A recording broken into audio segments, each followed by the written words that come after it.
25 de março de 1970, há 50 anos, o então presidente general Emílio Médici sanciona o Decreto-Lei número 1098, que estipula o mar territorial brasileiro em 200 milhas náuticas.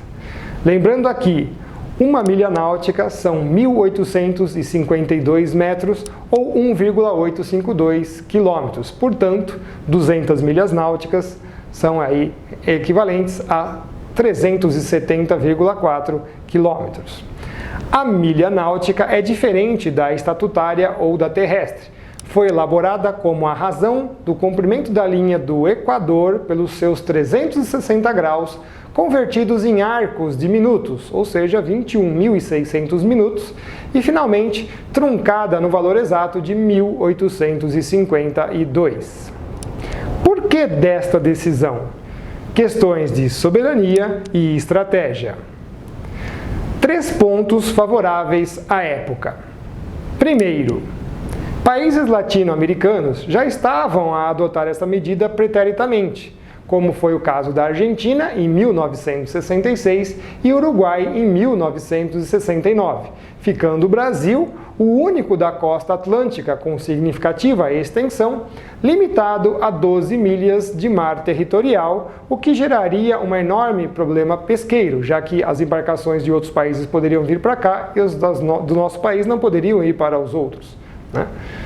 Segundo, não havia norma de direito internacional em vigor, convencional ou costumeira, que pudesse determinar aos estados até que limite poderiam eles estender o seu mar territorial. Terceiro, uma relativa fraqueza naval. A esquadra brasileira possuía 57 embarcações pesadas. A estadunidense alcançava esse número só com os seus submarinos atômicos e porta-aviões. E a soviética possuía 75 submarinos, inclusive nucleares.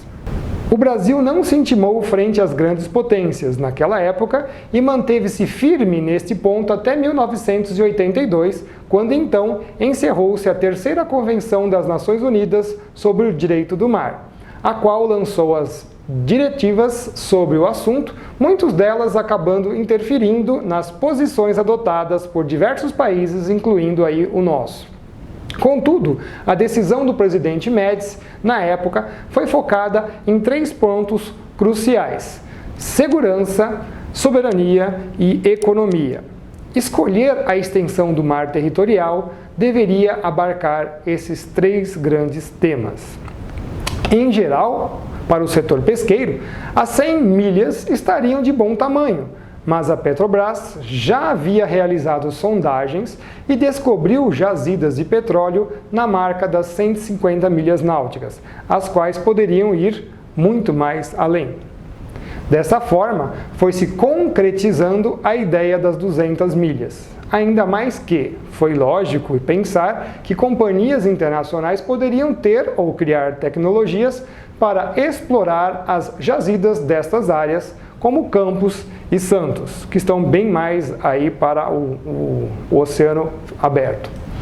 É importante lembrar que o texto do projeto ficou confinado a um grupo cuja tarefa foi redigir o projeto de lei em segredo, tomando as decisões do seu conteúdo técnico e apresentando para o ministro das Relações Exteriores e o ministro da Marinha, e finalmente para as considerações do presidente da República. Então, em 25 de março de 1970, após a aprovação unânime do Conselho de Segurança Nacional, o presidente assinou o Decreto-Lei número 1098. Na sequência, no dia 9 de abril de 1970, o decreto foi submetido ao Congresso Nacional pela mensagem número 56, acompanhada pela exposição de motivos número 11/70, enviada pelo secretário-geral do Conselho de Segurança Nacional. Após os exames das comissões competentes da Câmara dos Deputados e do Senado Federal, o decreto-lei recebeu a aprovação do Poder Legislativo. Vale muito ressaltar que no Congresso, o MDB e a Arena, que eram opositores ferrenhos, uniram-se pela primeira vez para ratificar esse ato do governo, dada a enorme importância do tema. Que isto fique de exemplo para as casas legislativas atuais, quando os interesses particulares ou externos tornam-se mais importantes do que os interesses nacionais, em geral, para fazer bonito e aceitar agendas alienígenas aos interesses do país.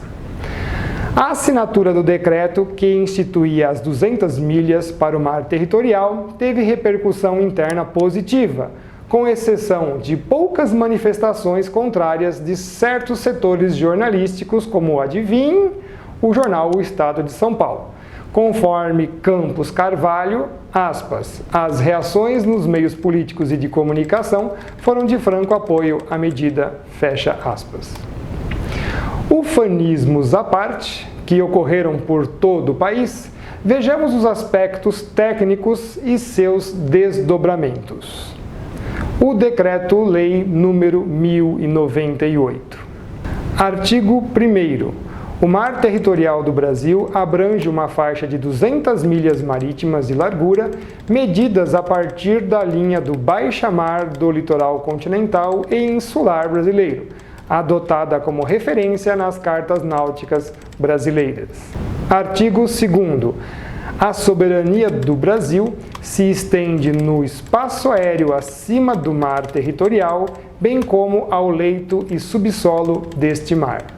Neste artigo, fica claro que pensamos na garantia do controle e vigilância aérea e a garantia de todas as riquezas naturais que estariam acessíveis, ou não, do leito oceânico, bem como o que está abaixo deste, não interessando, nesse momento, a sua morfologia.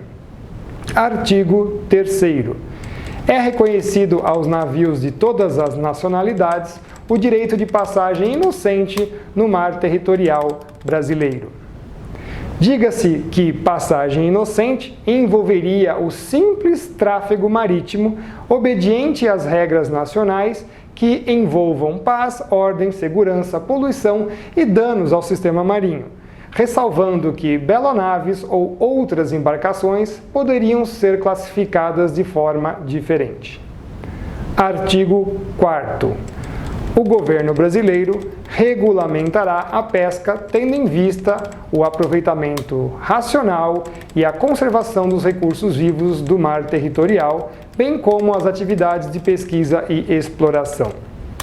Neste artigo, estavam previstas áreas exclusivas de pesca às embarcações brasileiras, cadastro de embarcações estrangeiras e regras que deveriam seguir, bem como as atividades de pesquisa ou exploração realizadas no mar territorial, cujas regras seriam baseadas em reciprocidade à nacionalidade proponente. O Decreto-Lei número 1098 acabou sendo revogado depois pela Lei número 8.617 de 1993, que dispôs sobre o mar territorial, retornando este para apenas 12 milhas náuticas, a zona contígua, a zona econômica exclusiva, chamada ZEE, e a plataforma continental brasileiros, dando outras providências também. Esta revogação foi uma amostra que o país acabou cedendo aos acordos firmados pela Convenção das Nações Unidas sobre o Direito do Mar, que falamos anteriormente, e ainda discutiremos em outra oportunidade, bem como cada uma dessas definições espaciais ditas anteriormente. Esta responsabilidade caiu nas mãos do então presidente Itamar Franco. Desde então, foram seguidos ajustes e revogações elencados por vários decretos.